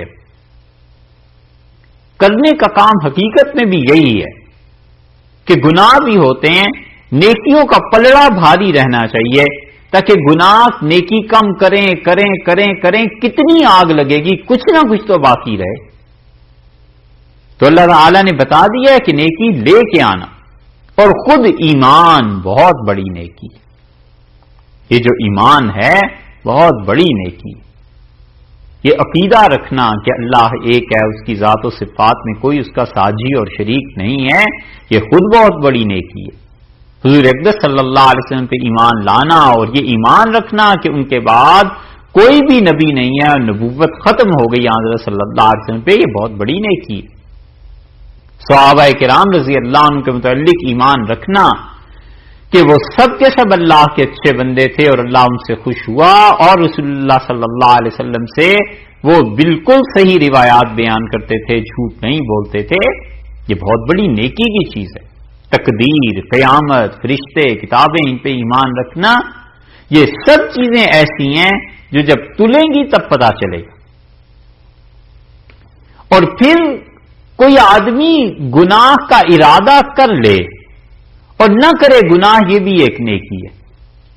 رسول اللہ صلی اللہ علیہ وسلم نے بتلایا ہے کہ 10 گنا تو بڑھیں گے سو بڑھیں گے، کوئی ایسا آدمی جو گناہ کا ارادہ کر لے اور پھر گناہ نہ کرے، یہ بھی ایک نیکی لکھی گئی۔ خدا کا اتنا فضل ہے، اتنا کرم۔ وَمَنْ جَاءَ بِالسَّيِّئَةِ، اور جو کوئی لائے گا قیامت میں برائی ہمارے سامنے، فَلَا يُجْزَى إِلَّا مِثْلَهَا، تو ہم اسے کوئی بدلہ نہیں دیں گے، جو بھی لایا ہے برائی سزا پائے گا، الا مثلها، اتنی ہی بس۔ اس کو 10 گنا کیا، بالکل نہیں بڑھایا، پورا انصاف ہوگا۔ تو رحمت غالب رہی نا خدا کی، اس لیے جو خدا کی رحمت کا غلبہ ہے اس کو ہمیشہ پیش نظر رکھنا چاہیے دوسروں کے لیے۔ جو جس گناہ کو بھی کر رہا ہے، اگر بہت زیادہ شرعی ضرورت نہ ہو، خام خواہ لوگوں پر تنقید نہ کرے، روکنا ہے، منع کرنا ہے، بس سمجھا دے۔ اور اگر کوئی حق ہی نہیں بنتا روکنے اور منع کرنے کا، تو اس چکر میں نہ پڑے کہ فلاں اتنا گناہگار، فلاں اتنا ایسا اور ایسا، کیا معلوم اس نے کوئی نیکی ایسی کر لی ہو کہ اللہ نے اس نیکی کی وجہ سے اس کے سارے گناہوں کو مٹا دیا۔ وہ ایک نیکی اس نے کی ہے۔ آپ اندازہ کریں، رسول اللہ صلی اللہ علیہ وسلم فرمایا، وہ فاحشہ عورت جو عادی تھی ایسے کاموں کی، بدکارہ، وہ جا رہی تھی جنگل میں، اور مسلم کی روایت میں آیا، بعض احادیث میں تو مرد کا آیا ہے، بعض میں عورت کا آیا ہے، تو وہ عورت جب گزری تو اس سے پیاس لگی اور کوئی چیز نہیں تھی، کنویں میں اتر کے اس نے پانی پیا، باہر نکلی اور اس نے کتے کو دیکھا، وہ کیچڑ چاٹ رہا تھا، اور اس کتے کو دیکھ کے کہتی ہے کہ اصابت ہو ما اصابنی، اسے بھی وہی تکلیف ہے، پریشانی ہے جو مجھے بھی تھوڑی دیر پہلے تھی، پیاس لگ رہی ہے نا۔ تو اس نے اپنی اوڑھنی سے جوتے کو باندھا اور لٹکایا، اور جوتے میں پانی اس نے نکالا، اور وہ نکال کے اس نے پلا دیا۔ تو اللہ تعالی نے اس کی اس نیکی کو قبول کیا، اور اللہ نے فرمایا ہم نے اس کے سارے گناہ معاف کیے، اس نے ہماری مخلوق کا خیال کیا، اور حکم ہوا کہ اسے بخش دو، ختم ہو گئی ساری بات۔ یہ ہے نیکی کی قدر۔ اسی لیے اللہ نے فرمایا ایک جگہ پہ کہ ومن اراد الآخرہ، اور جو آخرت کی فکر کرے، وسعی لہا سعیہا، اور اس دن کے لیے اس نے کوئی نیکی کی ہے تو ہم اس کی نیکی کی قدر کریں گے، اور ایسی قدر کہ وَإِنَّا لَهُ كَاتِبُونَ، ہم خود اپنے ہاتھ سے اس کی نیکی کو لکھیں گے۔ اللہ کی ہستی اور ہم گناہگاروں کی نیکیاں وہ لکھے، بہت قدردانی کی بات ہے۔ تو یہ ہیں کہ نیکی کرتا ہے کوئی آدمی، پتہ نہیں کیسی ہوتی ہے، سارے گناہ معاف ہو گئے، چکر ہی ختم۔ رسول اللہ صلی اللہ علیہ وسلم نے بتایا، حضرت عبداللہ ابن عمر رضی اللہ عنہما کہتے تھے کہ وہ اپنے کانوں پہ ہاتھ رکھ کے کہتے تھے کہ اللہ فسمتا، اگر میں نے رسول اللہ صلی اللہ علیہ وسلم سے یہ حدیث 7 مرتبہ سے بھی زیادہ نہ سنی ہو تو میرے یہ کان بہرے ہو جائیں۔ کہتے تھے کہ خدا مجھے بہرا کر دے اگر میں نے یہ بات نہ سنی، مطلب پکی بات ہے، میں بالکل جھوٹ نہیں کہتا۔ اور یہ بہت بڑی مثال ہے کہ نیکیاں گناہوں کو کیسے مٹا دیتی ہیں۔ آپ نے فرمایا کہ ایک آدمی بنی اسرائیل میں، اور اسے ایسے ہی کسی گناہ کی لت تھی، اور وہ رات کو نکلا اور کسی عورت کی تلاش میں تھا، وہ مل گئی اسے، اور اس نے 60 روپے پہ معاملہ طے کیا، اور اسے وہ گھر لے آیا، اور یہ حرکت بری کرنے سے پہلے اس کی اچانک نگاہ اس کے چہرے پر پڑی تو وہ رو رہی تھی۔ اس نے اس سے کہا کہ میں نے تم پہ جبر کیا؟ اس نے کہا نہیں۔ اس کا میں نے ظلم کیا؟ اس نے کہا نہیں۔ اس کا پھر روتی کیوں؟ تو اس نے کہا تم اب فارغ ہو جاؤ مجھ سے، جو بھی ہے اس حرکت سے، اور مجھے جانے دو۔ اس نے کہا نہیں، بتاؤ تم روتی کیوں؟ جب اصرار کیا تو اس نے کہا میرے بچوں کو گھر میں کھانے کے لیے ایک دانہ کسی غلے کا میسر ہوتا تو میں یہ منہ کالا نہ کرتی، غلط کام نہ کرتی۔ تو اس نے اٹھ کے اسے 60 روپے جو زمانے کے طے ہوئے تھے دیے، اس سے کہا چلی جاؤ، میں تمہاری مجبوری سے فائدہ نہیں اٹھاتا۔ اور رسول اللہ صلی اللہ علیہ وسلم نے فرمایا اللہ کو یہ بات اتنی پسند آئی کہ اللہ نے مجھ سے کہا کہ میرے بندے نے ایسی نیکی کی ہے کہ ہم اس سے خوش ہیں، اور اب ہم اسے توبہ کی توفیق دیں گے۔ اسے توبہ کی توفیق ہوئی، اللہ سے اس نے معافی مانگ لی، اور 3 دن کے اندر اندر انتقال بھی ہو گیا۔ اور اللہ نے اپنے فرشتوں سے کہا کہ اس کے دروازے پہ لکھ دو جا کر کہ غفر اللہ للقفل، قفل کو اللہ نے معاف کر دی۔ تو جو ساری بستی اور زمانے میں مشہور ہوگا کہ کتنا بدکار ہے، فرشتے آ کے لکھ کے گواہی دے گئے کہ ایک نیکی خدا نے ایسی قبول کر لی کہ عمر بھر کی گناہوں کو معاف کر دی۔ اس لیے آدمی جب پہنچے گا پتہ نہیں کیا نیکی کام آ جائے، کیا چیز کام آ جائے، کیا کام کرتا تھا کیسے ہو جائے۔ سلطان محمود غزنوی کہتے تھے کہ مجھے شبہ پڑا کہ 3 چیزوں میں، اور وہ کہتے تھے میرے ذہن سے نکلتا نہیں تھا یہ شبہ۔ ایسے ہی شبہ ایک مرتبہ ہوا کہ پتہ نہیں میرا نسب بھی صحیح ہے، یعنی اپنے باپ کی اولاد بھی ہوں یا کیا چکر ہے۔ اور کہتے ایک شبہ یہ پڑا کہ رسول اللہ صلی اللہ علیہ وسلم کے وارث یہ علماء ہیں بھی یا نہیں ہیں، ایسے ہی یہ کہاں سے آئی ہے۔ تو محمود خود بڑے پڑھے لکھے تھے، بادشاہ بھی تھے، اور اس کے ساتھ فقہ پہ بھی انہیں عبور تھا، بڑے بڑے علماء ان کے دربار میں آتے تھے۔ خیر یہ تو ایک تاریخ کی بات ہے۔ وہ کہتے تھے دوسرا شبہ مجھے یہ پڑ گیا، اور تیسرا شبہ مجھے اتنا قوی ہوا کہ قیامت واقعی آئے گی، قبروں سے لوگ اٹھیں گے، کیا ہوگا۔ تو وہ کہتے تھے یہ 3 شبے ایسے مجھے پڑے کہ میری جان تنگ آ گئی کہ کسی طرح اس بحث سے نجات حاصل کروں، دماغ خالی ہو، کچھ کام کریں۔ جب فرصت ملتی تھی یہی مصیبتیں پیش آتی تھی۔ ایک دن تنگ آ کے ان خیالات سے وہ کہتے تھے میں نکل گیا اپنے گھوڑے پہ رات کو محل سے، کسی کو کچھ پتا نہیں، تو ایک جگہ میں نے دیکھا دیا جل رہا ہے اور ایک لڑکا پڑھ رہا تھا کوئی کتاب۔ تو میں نے اس سے پوچھا کہ بیٹے تمہیں کوئی چیز چاہیے؟ اس نے گھوڑا دیکھا، مجھے دیکھا تو سمجھ گیا کہ کوئی امیر آدمی ہے۔ کہنے لگا ایک دیا چاہیے۔ ایک مشعل چاہیے جس میں زیادہ دیر تک تیل جلتا رہے اور میں پڑھتا رہوں. تو کہتے ہیں میں گھر گیا محل میں اور جا کر شاہی مشعل جو تھی وہ اسے لا کے دی اور اسے بتایا کہ اس میں تیل ڈالو تو دیر تک یہ جلتا رہتا ہے. بڑا خوش ہوا. تو کہتے ہیں تھک ہار کے بڑی پریشانی تھی کہ یہ کیا فضول خیالات میرے دماغ میں آ جاتے ہیں. میں سو گیا. آ کے گھر واپس تو نبی کریم صلی اللہ علیہ وسلم کو خواب میں دیکھا تو مجھ سے ایک جملہ ارشاد فرمایا. مجھ سے فرمایا سبکتگین کے بیٹے اللہ تعالیٰ تمہیں دونوں جہانوں میں ایسی عزت دے جیسے تم نے میرے وارث کو عزت دی. کہتے ہیں جب میں اٹھا تو میں نے اس جملے پہ غور کیا. میرے تینوں شبہات کا جواب اس میں تھا کہ میں سبکتگین کا بیٹا بھی ہوں, میرا باپ وہی تھا, اور یہ بھی ٹھیک ہے کہ یہ علماء ان کے وارث ہیں, اور یہ بھی ٹھیک ہے کہ قیامت آ جائے گی.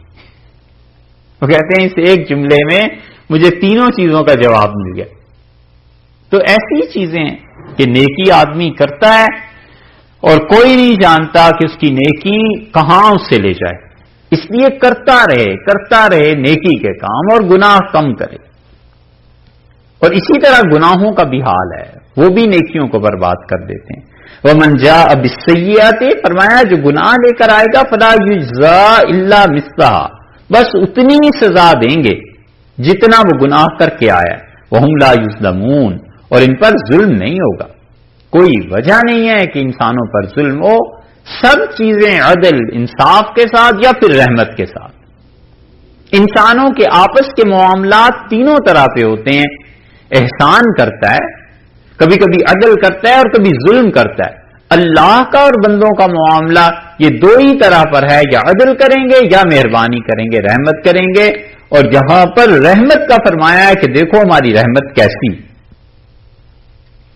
قل اننی ہدانی ربی, تین اعلانات ہیں جن کے کرنے کا حکم رسول اللہ صلی اللہ علیہ وسلم کو دیا ہے کہ آپ اعلان کر دیجئے.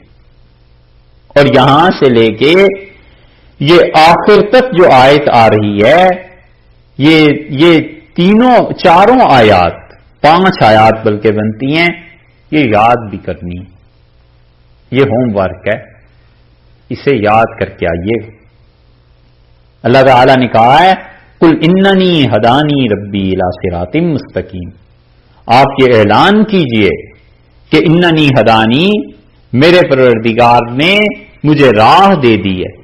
کہاں؟ الی صراط مستقیم, اس نے سجھا دی ہے سیدھی راہ, اس نے بتا دی ہے بالکل سیدھی راہ, اور مجھے اس پہ چلنا ہے.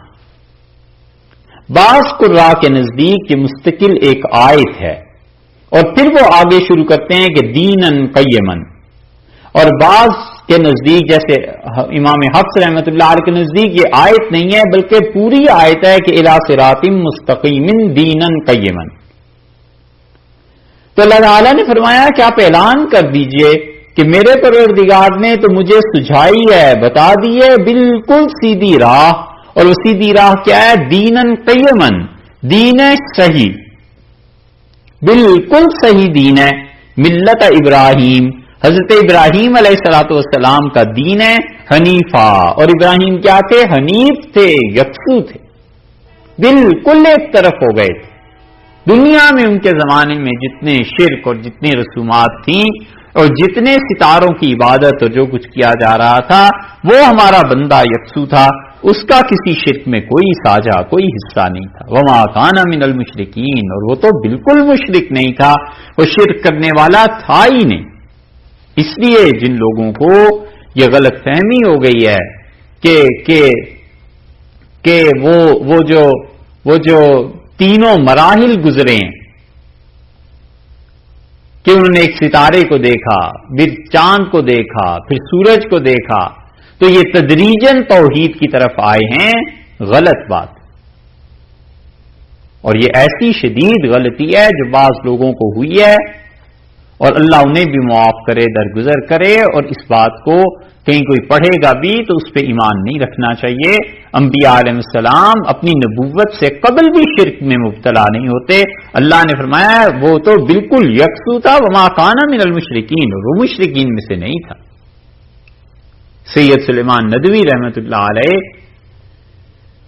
اتنے بڑے آدمی تھے اور کیا کیا کارنامے تھے ان کے، اور قرآن پاک کا جتنا فہم اللہ نے انہیں دیا تھا، اس آخری زمانے میں ان کی ٹکر کے 2-4 ہی آدمی تھے، یہ سید سلیمان ندوی اور مولانا حمید الدین فراہی اور مولانا شبیر احمد عثمانی اور مولانا سید حسین احمد صاحب مدنی اور مولانا حسین علی صاحب رحمۃ اللہ علیہ، یہ ایک سے ایک بڑا آدمی تھا جس پہ خدا نے اس قرآن کو کھولا تھا اپنے کلام کو۔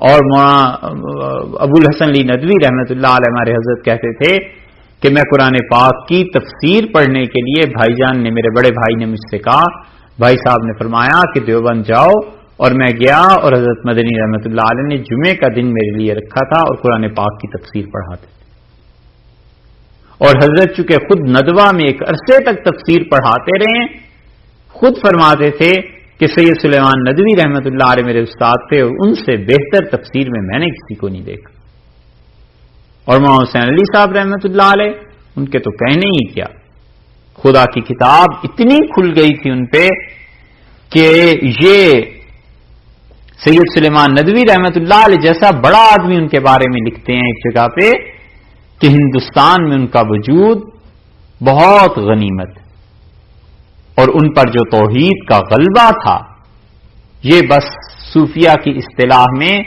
ان کا پر غلبہ حال یا ایسے الفاظ لکھے ہیں کہ یہ قرار دیا جا سکتا ہے، اتنے بڑے آدمی سید سلیمان ندوی رحمۃ اللہ علیہ کی اس لیے تعریف کر رہے ہیں کہ ایک سے ایک بڑی نیکی کے کام انہوں نے، یہ جو کہا تھا نا کہ میری کتابوں میں جو غلطیاں ہیں میں ان سے رجوع کرتا ہوں، ان میں سے ایک غلطی ان کی اس کتاب میں یہ بھی ہے کہ وہ ایک جگہ ایک فکرہ بس ایسا لکھے ہیں جسے پتا چلتا ہے کہ حضرت ابراہیم علیہ الصلوۃ والسلام تدریجاً توحید کی طرف آئے تھے کہ پہلے ایک تارے کو دیکھا، پھر چاند کو دیکھا، پھر سورج کو دیکھا، یہ ایک فکرہ حضرت نے لکھ دیا ہے عرض القرآن میں، لیکن چونکہ انہوں نے کہا تھا کہ کاش کوئی دیکھ کے میری غلطیوں کا کہہ دے، اور فرمایا تھا کہ میں نے ان سب سے رجوع کر لیا ہے، اس لیے ان کا رجوع ثابت ہے، لیکن اب تک وہ چھپ رہا ہے۔ عرض القرآن والوں کو چاہیے تھا چھاپنے والوں کو کوئی اس فکرے کو ہٹا دیتے، یا کم سے کم لکھ دیتے کہ اب انہوں نے رجوع کر لیا تھا تو اب اس فکرے کا کوئی معنی نہیں ہے۔ ان کا نظریہ پہلے یہ بھی تھا کہ جہنم جو ہے وہ ہمیشہ کے لیے نہیں بلکہ لوگ عادی ہو جائیں گے، تو حضرت تھانوی رحمۃ اللہ علیہ نے ان سے کہا تھا کہ رجوع کیجئے، اس بات سے انہوں نے کیا تھا۔ سید سلیمان ندوی رحمۃ اللہ علیہ کہاں اور ہم جیسے نالائق کہاں، یہ نہیں ہے کہ ان کے علیہ باللہ کوئی توہین کوئی ایسی چیز کر رہے ہیں، مگر اس لیے عرض کر رہے ہیں کہ آپ جب ان کی کتابیں پڑھیں گے آپ کو یہ چیز ایک جگہ مل جائے گی، تو ایسے نہ ہو کہ اس کو دیکھ کر پھر خیال آئے کہ سید صاحب تو بڑے آدمی تھے، جب انہوں نے لکھا ہے تو یہ ایسی ہے، نہیں، یہ اس زمانے کا قصہ ہے ان کی تحریر کا، جس زمانے میں کہیں تعلق ہی نہیں ہوا تھا، وہ اپنے علم کی وجہ سے اس چیز کو لکھ گئے تھے، بعد میں رجوع ہوا ہے۔ اس لیے سے ابراہیم علیہ السلام کی مثال اللہ نے دی ہے کہ وہ بالکل یکسو تھا، ما کان من المشرکین، وہ تو مشرک نہیں تھا، اس لیے تدریجاً ان کا توحید کی طرف آنا کوئی سوال ہی پیدا نہیں ہوتا۔ سید سلیمان ندوی رحمۃ اللہ علیہ نے اس موضوع پر قلم اٹھایا ہے جس پہ اب تک گنجائش ہے اور لوگوں کو لکھنا چاہیے، پڑھنا چاہیے۔ قرآن کے جو تاریخی مقامات ہیں نا، ہسٹری، یہ ابھی تک نہیں آئی، ابھی تک بھی ایسی واضح ہو کے نہیں آئی جیسے حق بنتا ہے۔ پتا چلے اس سے موسیٰ علیہ الصلوۃ والسلام نے کہاں سے کراس کیا تھا اس سے بحیرہ کلثم کو، پتا چلنا چاہیے کہ قرآن نے جو مشرکین کے رسومات نقل کیے ہیں، کون کون سا قبیلہ کہاں کیسا شرک ہوتا تھا، ان میں کیا چیز تھی، معلوم ہونا چاہیے کہ اللہ تعالیٰ نے جن جن بستیوں کا کہا ہے کہ ہم نے ان پہ تباہی پھیر دی تھی یا برباد ہو گئی تھی، یہ بستیاں آخر ہیں کہاں، کیا ان کی تہذیب تھی، کیا چیزیں تھیں، ابھی تک گنجائش ہے کہ لوگ اس پہ کام کریں، مگر مسلمان کیوں کریں؟ انہوں نے پڑھنا لکھنا تھوڑا ہی ہے نا۔ اللہ تعالیٰ نے فرمایا دوسرا اعلان کیجئے، قل ان صلاتی و نسکی، آپ کہیے کہ میری نماز، و نسکی اور میری قربانی، و محیایا اور میرا جینا، و مماتی اور میرا مرنا، للہ اللہ کے لیے، رب العالمین جو پروردگار ہے تمام جہانوں، لا شریک لہ اس کا کوئی شریک نہیں، وَبِذَالِكَ أُمِرْتُ، اور مجھے اسی چیز کا حکم ہوا ہے، وَأَنَا أَوَّلُ الْمُسْلِمِينَ، اور سب سے پہلا حکم بردار اللہ کا میں ہوں، سب سے پہلا اللہ کا حکم ماننے والا میں ہوں۔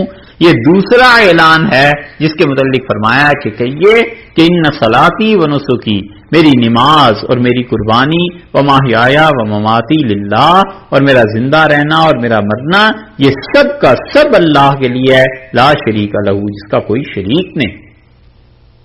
اس لیے جب آپ یاد کریں گے انشاءاللہ اسے اور روز پڑھتے رہیں گے تو دیکھو روز خدا کے ساتھ یہ تجدید ہوتی رہے گی کہ اللہ میری زندگی، میری موت، میری قربانی، میری نماز، میری ساری کی ساری چیزیں تیرے لیے ہیں اور تیرا کوئی شریک نہیں۔ یہ سب سے اچھا جملہ ہے جو اللہ کو پسند ہے۔ اسی لیے حدیث میں آیا ہے رسول اللہ صلی اللہ علیہ وسلم سب سے اچھی بات جو انبیاء علیہ السلام نے کہی ہے، افضل ما قال، اور سب سے اچھا جملہ جو میں نے کہا ہے اور جو کچھ انبیاء علیہ الصلوۃ والسلام نے کہا من قبلی، مجھ سے پہلے، وہ یہ ہے لا الہ الا اللہ، کہ اللہ تیرے علاوہ کوئی نہیں۔ اس ایک دو آیات میں اللہ نے پوری توحید کو جمع کر دیا کہ یہ میری نماز، یعنی جتنی بھی بدنی عبادات ہیں جسم سے ہوتی، ایک وہ نسخ کی قربانی، اور جتنی بھی عبادتیں مال سے ہوتی ہیں ساری کی ساری، دونوں۔ تو انسان عبادت ایسے ہی کر سکتا ہے کہ جسم کے ذریعے کرے اور مال کے ذریعے کرے، اپنی صلاحیتیں اللہ کے لیے جسم کے لیے استعمال کرے۔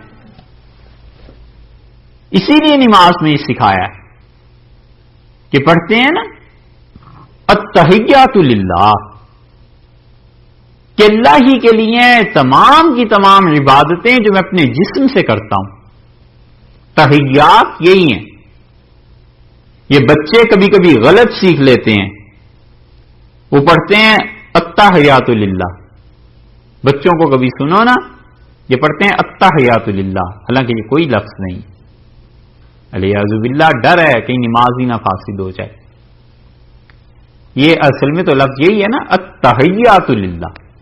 اتا کا کیا معنی؟ کچھ بھی نہیں۔ التحیات للہ، میری ساری زندگی کی جتنی بھی عبادتیں ہیں جسمانی طور پہ حیات کے ساتھ، زندگی کے ساتھ، یہ سب اللہ کے لیے، والصلوات، اور میری نمازیں، والطیبات، اور پاکیزہ رہنا، یہ اپنے مال کو پاک کرنا، جسم کو پاک کر رکھنا، یہ سب اللہ کے لیے ہے۔ اس لیے اس آیت میں کامل توحید خدا نے جمع کرتی ہے۔ وَمَحْيَايَ وَمَمَاتِي، تیسری چیز لے آئے کہ میری موت، زندگی، چوتھی چیز میری موت، مطلب ہے سارے کے سارے حالات، مطلب یہ ہے جو بھی مجھ پہ نازل ہوتے ہیں زندگی میں، دکھ ہیں، غم ہیں، پریشانیاں ہیں، خوشی کے مواقع ہیں، مسرت ہے، شکر کی ادائیگی کے مقامات ہیں، یہ بھی، اور موت میری وہ بھی، وہ چاہے شہادت کی ہے اور چاہے اپنے گھر پہ ہے اور چاہے کسی بھی حال میں ہے جس پہ اللہ راضی ہے، مجھے پسند آئے یا نہ آئے، خدا بندہ یہ سب کا سب للہ رب العالمین، میری یہ سب کے سب کام اس ذات کے لیے ہیں جو پروردگار ہے سارے جہانوں کا۔ یہ اپنے آپ کو ٹوٹلی اس نے اللہ کے سپرد کر دیا کہ تیری تقدیر وہ بیماری کی صورت میں، تیری تقدیر موت کی صورت میں، تیرا فیصلہ تنگی کی صورت میں، تیرا فیصلہ خوشی کی صورت میں، تیرا فیصلہ زندگی کی صورت میں، تیرا فیصلہ ان تمام چیزوں میں جن میں مجھے تیرا شکر ادا کرنا ہے، یہ سب کا سب اللہ تیرے